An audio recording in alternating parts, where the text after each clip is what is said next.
Hello, bonjour. Aujourd'hui, je vais parler du prince Philippe et de Sarah Ferguson. Donc, comme vous le savez, bien avant son décès, sa disparition, le prince Philippe avait banni Sarah Ferguson de sa vie, de la famille royale. Elle n'était plus invitée lors des réceptions familiales, notamment en décembre, lorsque ses filles se rendaient à, je crois que c'était Balmoral, ou alors Sandringham pour passer les fêtes de Noël. Donc le prince Philippe lui avait en horreur, et ce après cette histoire de l'orteil sucé.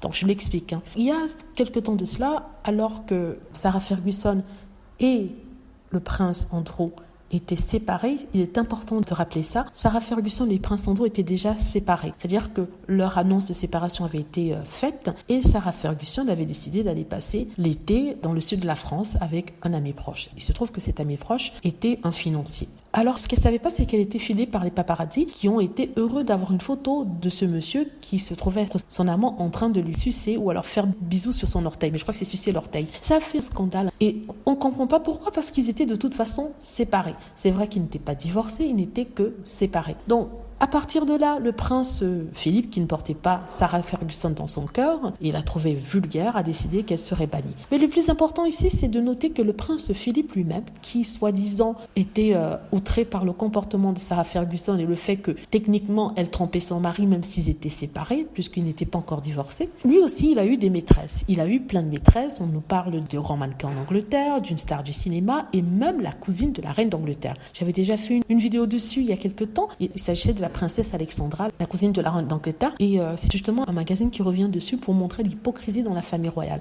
Dans la famille royale, ils se trompent tous, tout est caché, mais tout est su.